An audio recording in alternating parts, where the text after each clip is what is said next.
بن عيسى اللي اكيد انه في اطار الدواسه كذلك، ولكن تعودنا على واحد الدوسي اللي كل شيء تيهضر عليه. ربما بن عيسى من الشكل ديال الممثلين اللي كيتقمص الادوار ديالو، باش يتقمص الادوار ديالو كيخصو يتانسبيرا من شي شخصيه اللي كاينه في الواقع.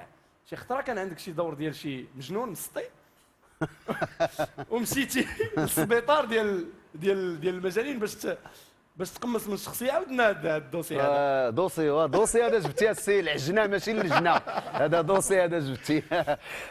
صراحه هذا واحد الشريط سينمائي كنت غادي نديرو مع الاستاذه فريده بورقيه، والشخصيه ديال المجنون دونك يعني حسب التكوين ديالي كتمشي تبحث في الشخصيه، سواء عن يعني كتجيب الشخصيه ديالك اما من المتخيل اما من اللي عشتيه. الا ما عشتيش وما عندكش المتخيل كتمشي تجيبوا هذه الشخصيه ديال المجنون، يعني حمق كما تنقولوا. مشيت تسللت، ماشي دخلت المستشفى الامراض العقليه من سوء حظي باش عرفني صكاع، تسللت للجناح ديال المساجين دوك اللي كيجيبوهم مسطين من الحبس. دخلت لهذاك الجناح، جا عندي بوليسي جا عندي كيشوف فيا كيضحك، قلت واقيلا عرفني الحمد لله. جا عندي قال لي اش كاين ما نقضي، وقلت ليه لا شنو جيتي دير هنا؟ غير جيت هنايا. لا جيتي عندك شي شغل؟ لا جيت غير نشوف. قال لي عندنا حديقه الحيوان هنا، هاتي هنا جربي.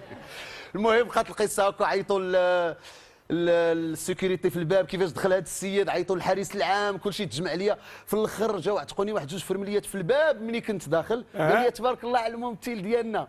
شافوا هذوك دايرين عليا الزقله، قالوا راه كيتصوروا معايا ولا شي حاجه، جاو قالوا فكوني هذا هو الممثل وسلك هذه القضيه. لا ولكن انا اللي في خباري هو انه هذاك السيد اللي جا دخلك راه دخلك على اساس انت واحد من النزلاء ديال السبيطار. لا هو الحارس انت كتحلف ليه كتقول ليه رانا ممثل، كيقول لك هي انت ممثل لازم تزيد. لا لا لا لا لا ماشي لهذ الدرجه. جا عندي الحارس العام، انا كنهضر معاه هو تيقول هذا الوجه ما غريبش عليا. قال لي اش تدير؟ قلت له ودي عندي بحث، ما باغيش نقول انا راني ممثل. عندي بحث ديال على المجانين وسميتو. بقى تيشوف فيه ويقول لي واحد الساعه انت فايت ناعس عندنا هنايا.